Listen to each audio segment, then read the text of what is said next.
thank you all for being here today. I'm honored to be here with my counterparts, the foreign ministers of Rwanda and the Democratic Republic of Congo, to witness the Declaration of Principles for Peace in the Eastern DRC. It's a declaration that establishes a fundamental understanding of regional governance, security, economic frameworks, and end the fighting and allow the region to reach its full potential. The eastern part of the Democratic Republic has seen 30 years of conflict. Durable peace and long-lasting economic development is not going to be easy, but it is important. And having both of my counterparts here, the foreign ministers of these respective countries, demonstrates the beginning of a strong commitment to having the conversations that we need to have in order to reach a resolution.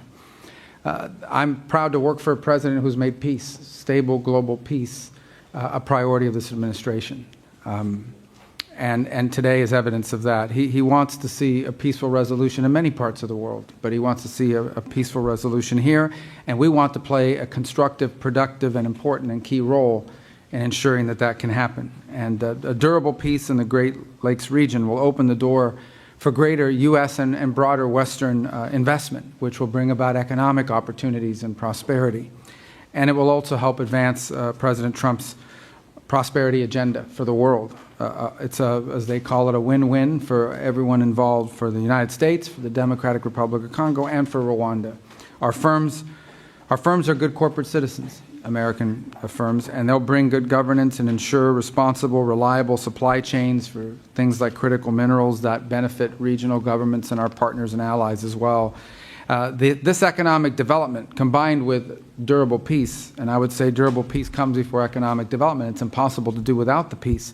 It will also allow millions of displaced people to return to their homes, to safer communities, with new economic opportunities that have escaped generations. The African Union and regional economic communities in Africa have done incredible work, and we need to recognize that in bringing parties together and laying the foundation for these talks. Our government here is focused on energizing these efforts. So we're going to be in close contact with our African Union partners to make sure we can bring this to fruition and to see that this better future reaches everyone. I do want to especially thank our senior advisor, Mr. Boulos, and his counterparts in the Democratic Republic of Congo and Rwanda for their vision and for their hard work. Today is a step to building a peaceful, prosperous Great Lakes region. And we look forward to working with everyone involved to achieve this goal. Thank you.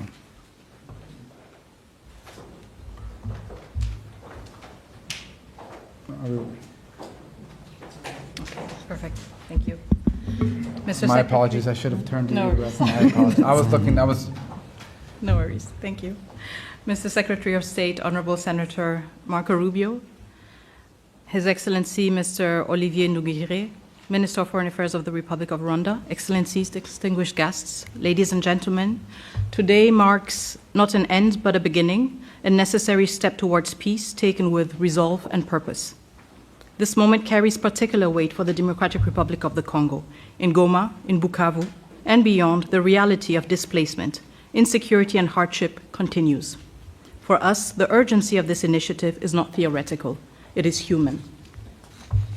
We signed this Declaration of Principles not as a symbolic gesture, but as a political commitment, a reaffirmation of principles enshrined in international law, and most recently echoed in the UN Security Council Resolution 2773, a resolution calling for the immediate, unconditional, and verifiable withdrawal of all foreign troops from sovereign territory of the DRC. We are clear in the Great Lakes region, peace must come first, followed by the rebuilding of trust, and then, only when conditions are right, the careful reopening of a path to meaningful bilateral cooperation. Too many past efforts have failed because sequencing was ignored and accountability postponed. Peace and development cannot rely only on good intentions. They must be built on responsibility, clear commitments, measurable timelines, and consequences for non-compliance. This is the only way to restore credibility, not just among states, but with the people who are waiting for peace to become real. The signature of today's Declaration of Principles heralds renewed hope. It reflects the U.S. resolve to complement and support regional and international efforts. This initiative brings accountability and draws the hard lessons from past efforts that have failed to materialize. So the good news is there is hope for peace. The real news, peace must be earned and it will require seriousness, transparency, and sincerity. We welcome the leadership of the United States of America, a country that has shown steadfast support, consistent principles, and resolve in multilateral forums, especially within the United Nations Security Council. Mr. Secretary, Senator Rubio, I would like to express our deep gratitude. Dr. Boulos, also, your extensive consultations across the region have brought nuance, depth, and humanity to this process. And your presence today underscores that diplomacy must listen, understand the lived experiences of those most affected, and seek durable solutions. The Democratic Republic of the Congo recognizes and values this engagement of the United States. We are also encouraged by US-backed initiatives that promote secure mineral value chains and inclusive economic growth. These efforts reaffirm that peace and prosperity are inseparable. Each step towards stability is a step towards dignity, jobs, and schools. This is the promise of responsible investment and a principled partnership with the DRC, a country not only emerging from conflict, but also at the core of finding solutions to global challenges. To our countrymen and women in the Democratic Republic of the Congo, especially in the East, we know you are watching this moment with concern, with hope, and yes, with doubt. And you are right to do so. You have every reason to expect more than promises. You are entitled to actions that measure up to the suffering you have endured. We draw strength from your resilience, from your commitment to justice, and from our shared, unwavering belief that our sovereignty and our territory are not negotiable. We are a nation that honors its responsibilities, and we understand that history, geography, and yes, maybe even fate has given us the neighbors we have. The borders we inherited, as confirmed by the African Union, are permanent and will never change. But beyond these lines lie histories, families, and communities that bind us together. This shared heritage calls for maturity, restraint, and the wisdom to recognize that peace is not weakness, it is strength. Once again, we stand at crossroads, with peace within reach, and we, the Democratic Republic of the Congo, are determined to move forward, building on the lessons from the past.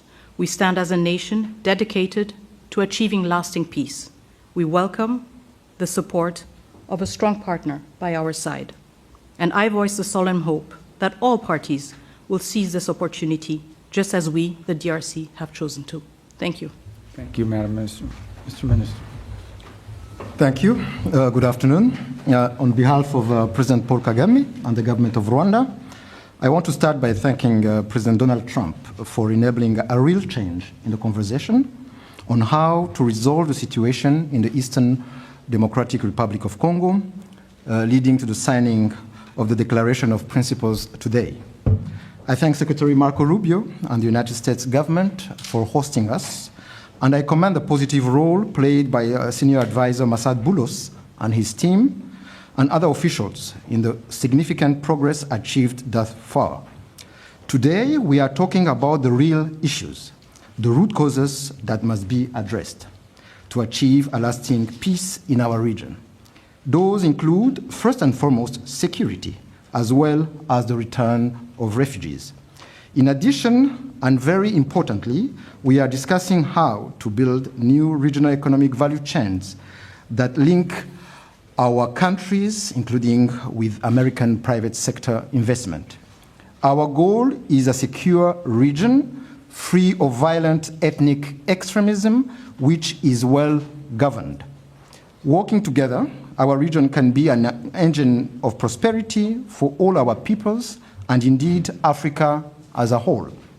The Declaration of Principles opens the door to a definitive peace agreement, giving fresh impetus to ongoing efforts of the Africa-led process under the East African Community and Southern African Development Community, as well as the Doha track, facilitated by the State of Qatar, where we have seen important breakthroughs in recent days. Our common aim is to conclude a comprehensive peace agreement as soon as possible. But there are no shortcuts or quick fixes, and we have to do the hard work to get it done right, once and for all. Rwanda is committed, and we are ready to continue working together with all the partners involved to ensure the success of this initiative. I thank you all. Thank you. All right. There he is. Secretary Rubio is signing as a witness the Declaration of Principles between the government of the Democratic Republic of the Congo and the government of the Republic of Rwanda. This declaration commits the parties to mutual recognition of sovereignty and territorial integrity, addressing security concerns, promoting regional economic integration, facilitating the return of displaced persons, supporting MONUSCO, and drafting a peace agreement. These are serious commitments from each side. The Secretary's presence here today as a witness signifies the importance the United States places on resolving this conflict to ensure both countries and their people prosper. We're looking forward to working with both sides to further our existing partnerships and foster win-win outcomes for all.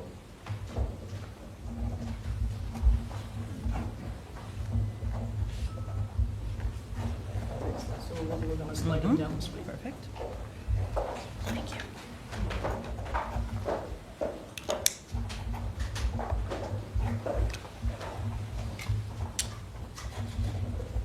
Thank you. Thank you.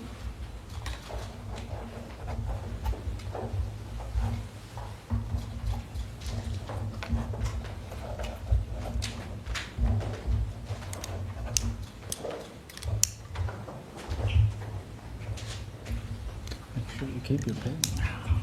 Good souvenir.